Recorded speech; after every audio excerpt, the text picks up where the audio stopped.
There's laws and there's regulation. By the way, there is a difference of that. You can have a regulation and it's not a law.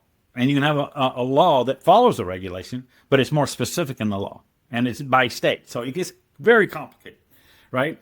But those tie down to and connect exactly what a bank is doing. Their charter, their state, where they're at, what kind of program they're doing. Whether it's payroll, crypto, or whatever.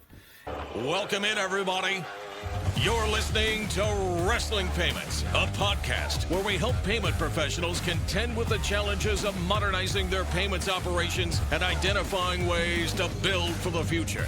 If you're interested in payments innovation and modernization, you're in the right place. Now, let's get into it.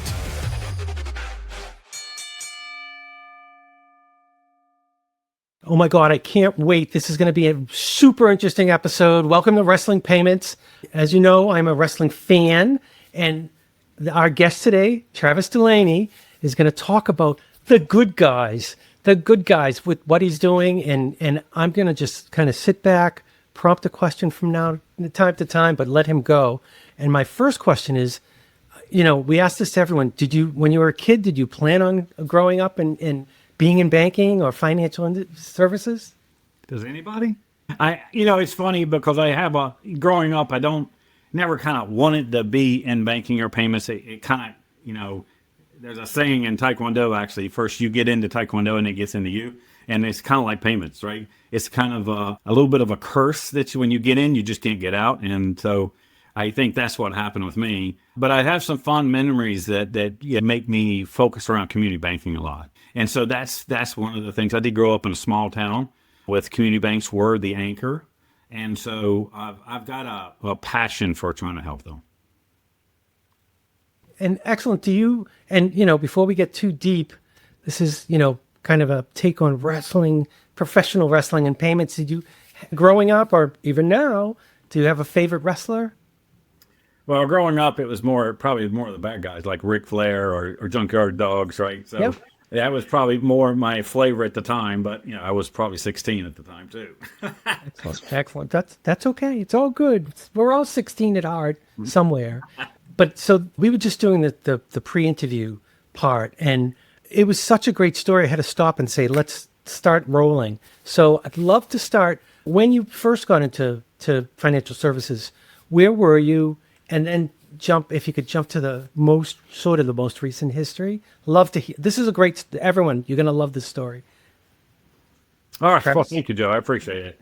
Sure. So I got started in the early days of prepaid, right? And so it was 1999, and I got started with a little company called Wildcard Systems, and we were the inventor of what we know as prepaid today. And, and I was the project manager when I started with them, and we had just kind of started a new effort or initiative to work with Visa Latin America and trying to do stuff that was cross-border back then and things that were, really far-fetched, in that day and time. Keep in mind that there was no PCI and 128-bit encryption was like just new, right? And so we're talking, ancient here where I'm chronologically gifted here a little bit. But, I'd I get in the weeds, I get in the details, and I understood what was going on. And so I remember going home to my wife and going, goodness gracious, it's a good thing that I'm a good person, that I'm not like crooked. Because otherwise, they're so easy to steal money from people. It's like the Superman theory came to mind, right? Or you take just a penny and nobody notices, right? It was so easy to cipher money and that you would never even know it. And so, that was then. That was 1999. A lot has changed. PCI did come along. A lot has changed since then. But unfortunately, I've always had that mentality. I have this strong effort about lack of judgment, about integrity, and also doing the right thing, right? And so I think our industry has done a great job at that, because since that time, we still really haven't had a lot of big deal issues that happen in banking or payments or anything like that until, basically the last couple of years, right? And so I think that our industry had high integrities. Companies I worked with, FIS, Fiserv, they had a certain level of respect because, they did the job right. They did the right thing. And so nowadays, as we're growing and getting more innovative and the market's getting more splendored and there are more people in it, we're getting a few bad actors in the place, right? And so it does kind of draw into how we got to this point and how I got to the point where we started a venture called BalancedTrust, which is trying to really enforce this level of integrity a little bit in the industry.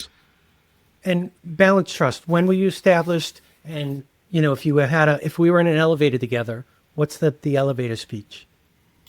Well, the elevator speech is it kind of depends a little bit who you are, but we've built a platform ultimately to manage compliance tasks and reduce all the administrative costs associated across banks and fintechs. So, there's so many.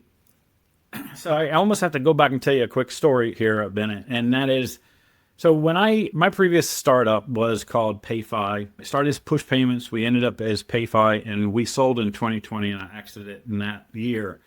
But one of the challenges that we had was that we were working hard to add more and more customers, right? And during that time, we had 3 sponsor banks, and then each of those sponsor banks would have pretty much the same risk tolerances, right? The same, things that they wanted or didn't want, as far as customers are concerned. So we were really tailored around that. But we found a extreme difference in what was approved and what wasn't. And so we were scratching our head on what's wrong here? How can we do this better, right? So we knew how to package a deal. We knew how to point out the risk and what needed to be resolved. Of course, they got to do their own due diligence, but we found some oddities. So after I sold the company, I was sitting there, why couldn't we grow faster? Why couldn't we have grown bigger? And what was our limitations to that? And a lot of that came down to the BSA officers and some of the way that the standardization or the lack thereof in the BSA onboarding and AML in that area. So you have, yes. Can just in case the regular audience isn't as versed in the just definitions, the sponsor banks are banks that would be the issuers of cards for your customers? Well, this is excellent. So, yeah, there's a whole dynamic when it comes to between fintechs and banks and so forth. So, fintechs need banks. Banks are the requirement across the board. By law, they have to be involved unless you have a money transfer license yourself. Most people don't go get MTLs, money transfer licenses, because it's cost prohibitive. It takes a long time. $2 million, 2 years minimum, right? And because you go to every single state. Because in our country, we don't have a single license. There is no e-money license like in Europe. There is only individual states that do it. And this goes back to the horse and buggy days of Wells Fargo, right? And so the states want us to leave that control, so they won't give it up. So we've got this disparity, and then people in lending know this very well. People in cannabis know this very well. There's 2 levels of it, and because one of them says no, the others can say yes, but it doesn't necessarily mean everybody will say yes, right? And so sponsorship's kind of a tricky thing. And it also depends on, when I say risk tolerance, is what banks what kind of businesses they want, right? Do they like crypto? Do they like cannabis? I mean, there's no, I just want plain Jane loans, or I just want to do payroll companies. That's it, right? Okay. Well, as a payment provider, you have to tailor that, in controls and alerts, KPIs and metrics and things that you allow and don't allow based on that, right? And so that is what you call a compliance structure, or the risk management, risk tolerance that the bank has. So a bank will go set up a program that says, I only want payroll. So then all the controls should be tailored to that. But unfortunately today, that doesn't really happen too much, which is kind of part of what we're solving for, is that, regulation says you got all these laws, these rules, and you have even rules that are network rules. We'll say Visa, MasterCard rules, right? There's laws and there's regulation. By the way, there is a difference of that. You can have a regulation and it's not a law. And you can have a law that follows the regulation, but it's more specific in the law. And it's by state. So it gets very complicated, right? But those tie down to and connect exactly what a bank is doing. Their charter, their state, where they're at, what kind of program they're doing, whether it's payroll, crypto, or whatever. And so obviously when it's vague and we don't know what the risks are, like a crypto, that's why those become high risk, or that they have some systemic ability to cause problem to the bank, right? And we'll say the financial security of the bank or stability of the bank. So that structure is so critical, and this is why most people get no all the time, because they don't understand it first, and second, they don't know what they need to do to plug in. So, it's like having, a USB and a USB-C, right? It don't work. And so that's what happens with sponsorship, right? So what we decided to do and what we saw these problems were is that since there's no pure definition and no alignment across any banks, no structural, no standard, basically banks do whatever they want to do, and it really depends on the person that's in that seat doing it. Normally it's a BSA officer, and that's the person making the decisions. So if that person has a personal bias, or if they don't know what they don't know, or let's say they're brand new and that happens to be their first or second job, right? Then they just don't understand. And then how many people do we know that went work for a bank and been there all their life? A lot. Just like government, right? And that's what happens is then you become sheltered within that world and you really don't understand what real capital businesses are about. You don't understand business models. You don't understand why they do certain things. So if you don't understand that, how do you understand the risk? Right. And so here you're making decisions on stuff that you just don't know. Again, what we're trying to solve for is solving for things that you don't know. We're bringing the structure to say help you know what you don't know. Right. And that's the hardest thing to do. Right. And so that's the challenges you run into this relationship between fintechs and banking. So what had happened, to go back to your original question. So I was reflecting back on our startup with PayFi, and I was seeing this disparage kind of decisioning between the different banks, and there's no consistency. I had this kind of funny story, sad but for true. We had one BSA officer and was proud and was like excited to tell me one time that he absolutely loved, right, conspiracy theory and American greed. And every weekend, he would binge watch it. Every weekend. He just loved it, right? And, of course, on Monday morning, guess what? I got decline on every application, right? So, and I'm not exaggerating in any bit. If anything, I'm probably underestimating. We had over 480 applications submitted to this entity, this bank, and about 36 of them approved over a 2-year period of time, right?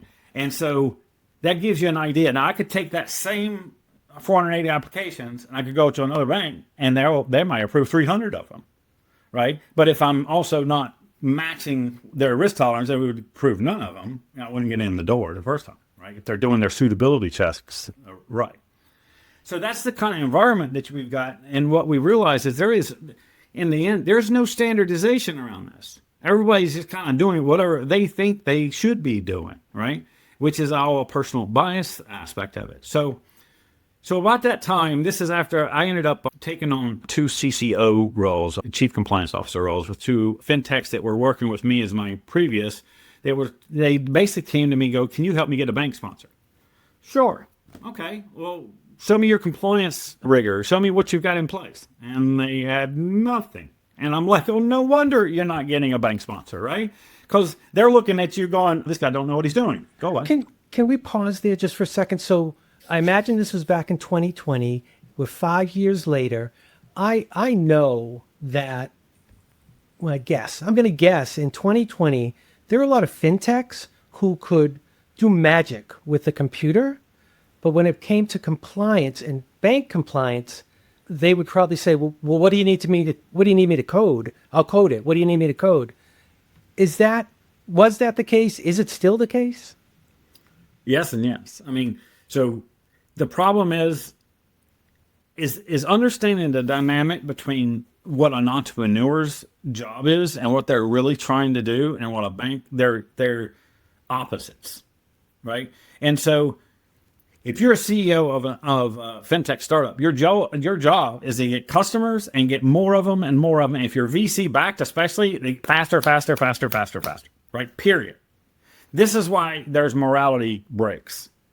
This is why people lie on how many customers they have, right? Because they're trying to get where they need to go. And in some of this, I blame the VC world, right? Investments are not necessarily a good thing. People think they need investment money, and most of the time they don't. They haven't figured out what they're doing yet. What they need money for is scale once you've found your market. But unless you've got there, then you're wasting your time. What people don't realize about entrepreneurship also is the way they operate typically, especially if you're a serial entrepreneur, is that you might go 3, 4, 5 years without any income at all, right? And then you start an income. And it doesn't like pop, like, making a bunch of it. You make a little bit. So the mentality is so different.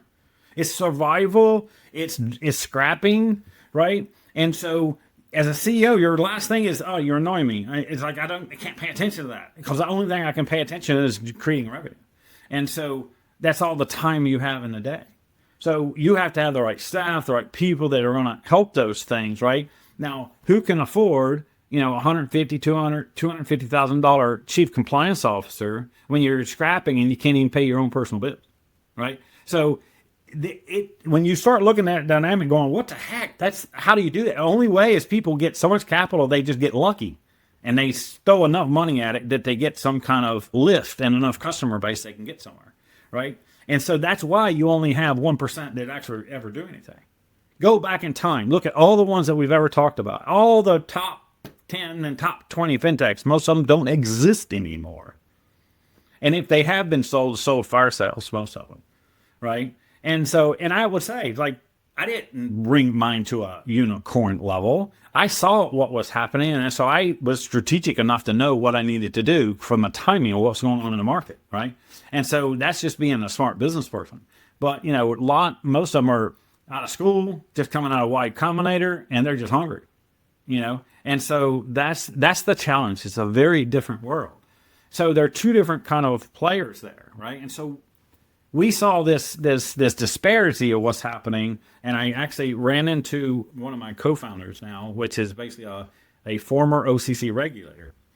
So this woman is like the cat's meow, right? And so then I'll tell you why, because she not only helped co-author the BSA manual for them, but she was a field examiner trainer for 7 years. She knows her stuff, right? So I ran into her. I'm seeing all this. What's up? Why isn't this better? And we kind of hit it off, and we have, a good agreement with that kind of, hey, we need to fix this. We can fix this. We can do it. And so we looked at how to align, taking not only the regulations, but the laws. And then we basically started, simply enough, a matrix of how to, if this one, then this. If it's a deposit account, you need this. If it's a consumer account, you need these things, right? And so we put this on together, and that's part of the engine that we have in our platform, is that, what you need to do is take all that legwork out and that guesswork out of the world, because it is pretty simple. It's pretty straightforward. And a lot of times you've got regulations and things that are gray, but this is not a gray area. This is... So I've had that conversation before with the idea. It literally, the story you just told is, when you have, for example, a financial institution that decides, I know that's a law and I know that's a rule, but it's getting in the way. So we're going to bypass that for a little while. They're all written. It's all established. It's not like the law is a mystery. They just decide to go, bypass it. So that's why I'm so excited about this story, because it's exactly where I would point people to as they were trying to catch on. Yeah, and so many things like that is because they don't understand it. Most of the solutions aren't hard. It's not something that you got to do. And there is a way of going around things, meaning not around, but rather work towards it, right? Nobody has to be there right away. Right? The only thing that are blatant are things that, let's say you have on your website that you're selling cannabis, but you're really sending them to a crypto thing that converts it and you're not telling anybody. So that's manipulative, right? That is clear like lawsuit land. But most things aren't like that. Most of them are small things. And I go back to what I'm saying. Most are because people just didn't know, or they don't know how to do that. So what we try to do is build a framework, and I kind of refer to it as seatbelts and guardrails, because, hey, the job of an entrepreneur is to get hooked in, get a bank sponsor, and grow fast. Okay. So when we build the fast lane, but if we're going to build the fast lane, put some guardrails on it for the guy doesn't run off the road, or the guy. Do you find, because, exactly what you said during this episode, grow, fast. How do you get the seatbelt on them? Is it hard? So, not really. It depends on where you catch in the stage. So I'm going to be very blunt, and nobody's, I don't think, ever accused me of not being, to the point, to my own detriment even. So, the more success breeds confidence, but it also brings ego if you're not self-aware enough to know what's going on. So I run into a lot of egocentric people that, I got it, I know what I'm doing. And most of them are actually more of a defense mechanism because they really don't, and they're scared to hell of what you just told them. And they don't want to open the kimono and share what's really there, right? Because they're afraid it would hurt them. So honesty and transparency is half the battle, right? You got to learn to be vulnerable, and you got to learn to go, help me. Let the village raise the child. We will, right? And so that's part of our mission is that, look, if we don't fix this, and we're talking about stuff where you're flat out lying and making $173 million because you up your customer list, or I found there's a problem because I spent $60 million. Let me grab an extra 20 and run to Greece and file for bankruptcy. I don't have to name names. Everybody kind of figures out what that is, right? But those things are happening in this day and time. What are we, nuts? We're going to kill our entire industry. There won't need to be a Money 2020 or a meetup because we won't have any fintechs because it'll just be gone. Because if we let the bad actors come in and do that, then it's our fault because we let it happen. I'm just not one to stand by and let that happen. And so I know how to fix this. So the seatbelt isn't hard to put on. In the beginning, it's actually comforting because you won't fly through the windshield. So it makes you more confident that you've got it. I'm good here, right? One of the things we do is we provide a scoring mechanism so that you can, quantifiably understand. Like, so we take a look at your business model, the way you're structured, your customers, your products, where they're geographically located, all these factors, and roll it all up in a inherent risk score. And then on top of that, we'll turn around and tell you where your gaps are, what you need to put in there that you didn't, because a bank won't do that. That's a liability for them. They're not going to tell you. What is a fintech? Well, they told me to do that, right? So it's this weird balancing act between the two, between the bank and the fintechs, and that includes merchants and processors that are all the same, right? And we have these huge long contracts for all these things we got to fulfill, and how many sign it and never look at it again, right? And so that's kind of what it meant. Oh, I got to do this one thing so I can get this launched, and that's what they do, right? So yeah, no, that's excellent because as much as you're talking about the entrepreneur, I got to defend the banker a little. Got a whole, bookshelf of laws they have to follow and regulators that want to make sure that they don't do anything they shouldn't get regulated, just trying to stay out of trouble themselves.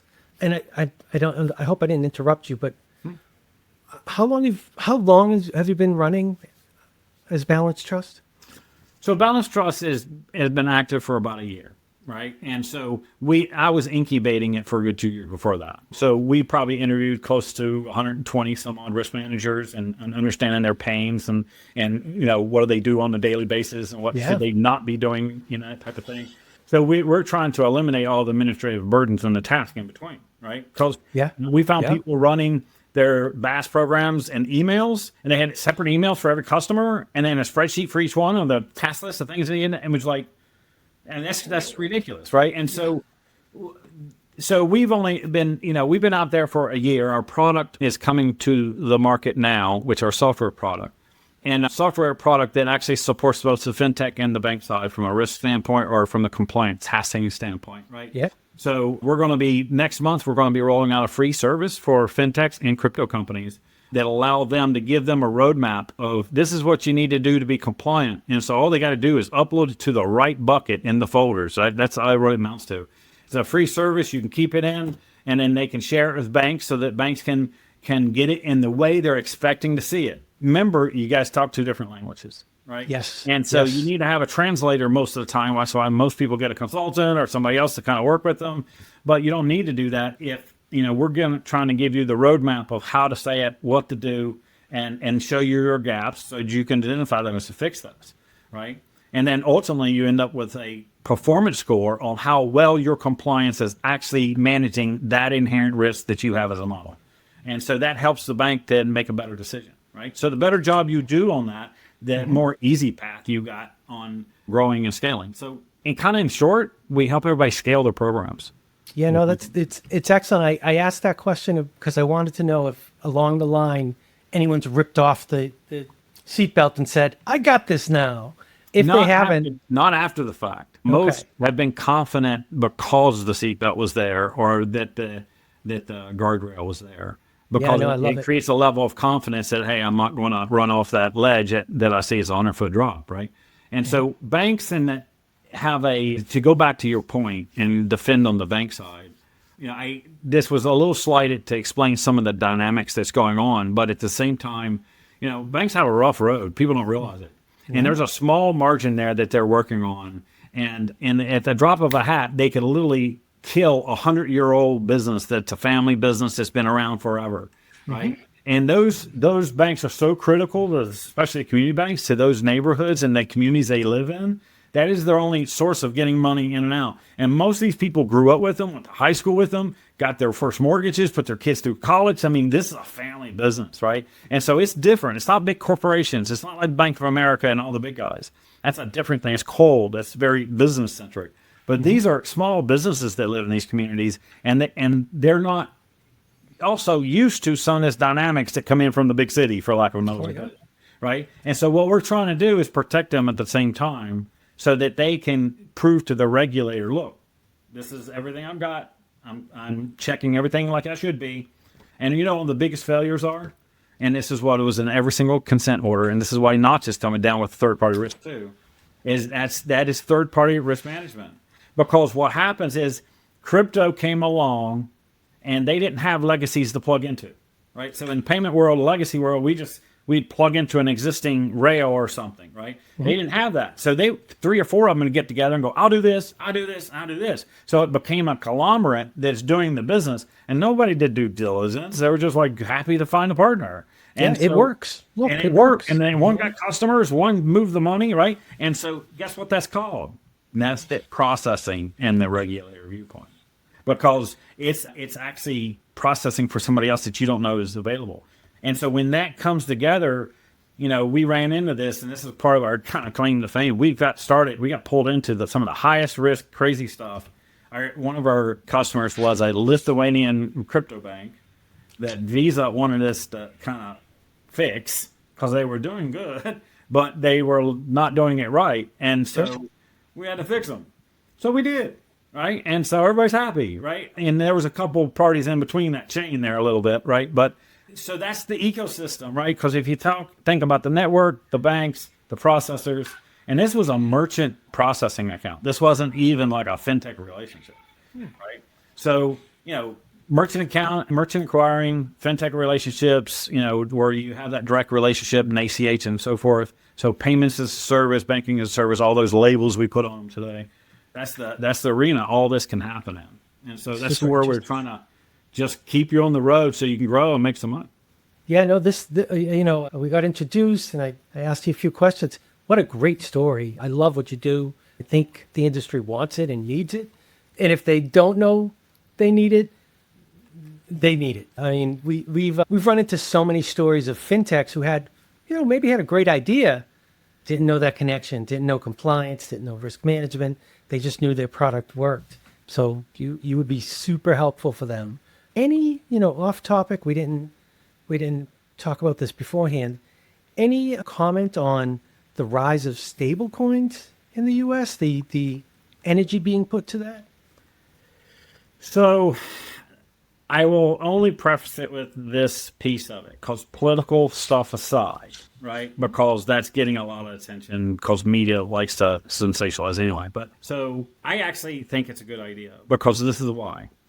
So stablecoin to me, in the crypto world, it's really like the money marketing of the stock buying, right? So if you think about it, if you were buying it's where you put your money when you don't want to have it at risk, right? And so that's kind of what it is in that world. So, but if you think about that, isn't that the same as okay, I've got a stabilized account that the value doesn't adjust so much, that it's not so volatile. So wouldn't that make sense? I can transfer those over. Those are digital assets, as we call them, right? And so as it's referred to. And so if it's going to be viewed as a true statement of stored value, because that's ultimately what we've come to, right?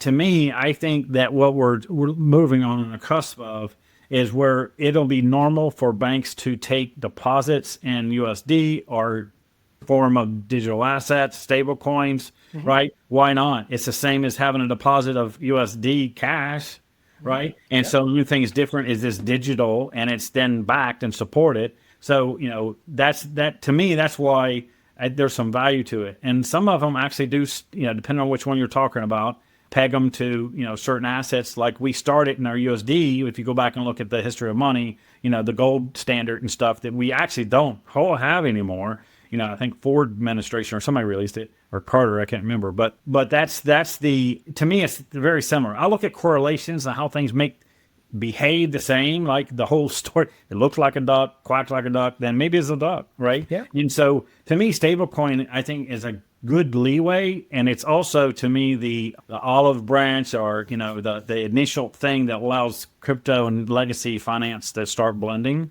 To me, that's where, I think there's a lot of positives there. I do know, and we work with a few companies that they started doing stablecoin as deposits. They're pure custodial type of digital asset banks, not to be confused with custodial bank. But, and so really, they operate just like a bank, right? So I worked with them. We've done some things for them, and they're a bank. For all intents and purposes, they're a bank. The only thing is different is the indicator is not a USD, it's a stable coin, or it's something different, but it's always normalized at the bank level, right? The exchange and stuff is out, right? So it's kind of like they're a bank of stablecoin in a way, because it's all that exchange of value at that basic non-risk level, right? So what's different than every bank being able to say, well, I want to add a program to start taking, stable coins or USDCs?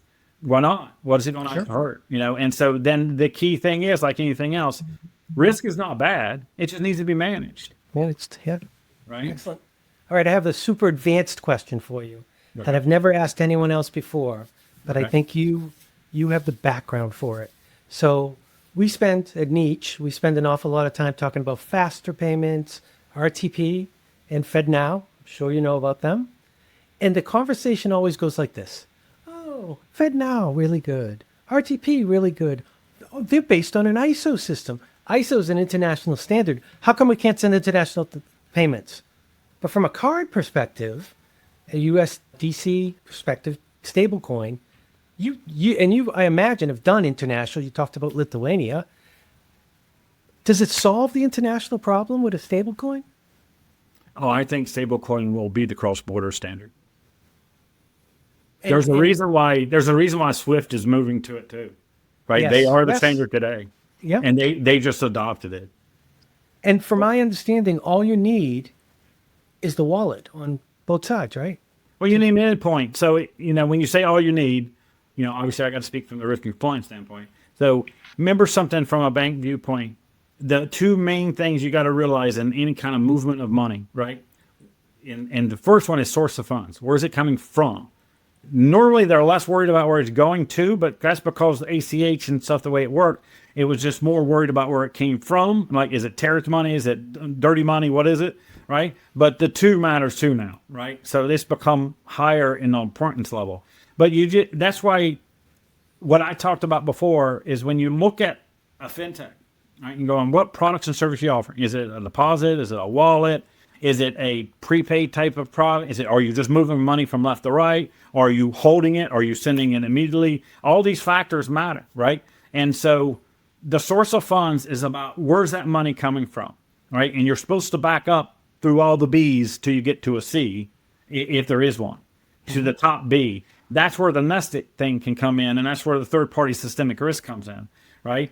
And then the sending down is, we also don't want to be, you have an institution that's sending money to Arcata for some terrorist activity, that too, because the front you couldn't identify, but the end was one, then it should have raised the flag, right? That's why it's becoming more important, because we're in this interconnected world now. And we got to be aware of that and not be so naive in our little bubble thinking that, things don't happen. You realize I was in a risk assessment, and this was the most disturbing thing I think I ever said in. So I was in a risk assessment thing when I was part of the secure payments, when the faster payment task force, right? I was part of that and the secure payment task force. And we're sitting there listening to risk assessment, how many times our phones are hacked. And according to them, your phone is being hacked over 8,000 times a day and you don't even know it. So that's the systems today. That's just standard bots. There's not a person. These are just bots. So if you think about it, and this is, I keep going back to this, and people, you kind of laugh about it because we all do this, but the matrix is a lot more truer than it seems like, right? Because the sentinels and the bots are real, right? And so they're always attacking, always attacking. You just don't know it because there's tons of defenses. So we get naive in a lot, and we don't realize that we're in the middle, we're being a target of something. And then when it happens, they go, oh, I didn't know. Well, because you're not paying attention, just be more aware, right? And we see it now. How many texts do you get from, hi, I enjoyed the drink last night, or can we get coffee in the morning? I've got so many. They get creative in the questions anymore, right? Mm-hmm. And so my phone number's out there like crazy. So I probably get about 15 of those a day, not to mention the other spams, right? On my text, right? So I even moved out. The FBI and a lot of the organizations said start using other ones, and then here Signal gets hacked last week, right? Sure. Yeah, right. No, you can't. You can run, but you can't hide. That's the problem, right? So we got to start thinking about how we manage things, because eventually every one of us will be touched in some way, in a negative way, from the interconnectivity. So we just got to know what to do, right? Travis, this has been excellent. Is the free service something easy to say? Because I'll get the link afterwards and definitely put it in my show notes. Is it easy to say? You want to say it? Yeah. So control scale. Right. Control scale is meant to help you scale your controls, your compliance controls faster. You know, our first offering is basically giving you we'll call it a free Dropbox for compliance. Basically, it's a way you can upload and get it all organized in a way, and you can share it with banks. Got a shareable link that's associated with it. And we're also going to be able to, if you enter it and completely fill it out, we're going to tell you the laws and the rules that comply to what you're doing. And that's all for free. And so we will be adding, some other services if you want to look at your policies and you want us to do a gap analysis on them, or we want to do a risk assessment on your company, because that way you kind of understand what your risk really is when you go in to negotiate with a bank or an investor for that matter. Know where you stand. Like, what's the old age that they tell you on was it Shark Tank? That know your numbers, right? Yeah. Compliance is part of those numbers. That's awesome. Excellent. Well, thanks for joining me. We need to talk again maybe in 6 months, because this is really what a great solution for a problem that really exists. And I haven't heard of another group attacking like this. I hear a lot of educate them. They need to be educated, which is great. Here's the the rules, but having a solution, very cool. Very cool. You can educate, but most people want to learn anyway. But you have to guide and help them understand where they're going. Context matters, right? Yeah. And so that's what we try to bring. And one of the things that we actually do to kind of leave you with one thing is we have a part of a service that is embedded in our application that is a lifeline service. So if you get stuck, you can call your lifeline and you'll get it. And we have a frontline support desk that will answer your questions. Awesome. Very nice. So we're going to end it here. Thanks for joining us. Your information will be in the show notes below. Everyone, click, send a question if you want. And we definitely have to get together in another 6 months easily. Sounds good. Thanks, Joe. I really appreciate you having me. Yeah, no, thank you. On behalf of NEACH, your trusted resource in payments, and our guests, I'd like to thank everyone for tuning into the podcast. If you've enjoyed this episode and want to hear more about payments innovation and modernization, you can find the Wrestling Payments Podcast on the podcast page of NEACH.org or wherever you subscribe to podcasts. Just search for Wrestling Payments in your podcast app. Thanks for listening.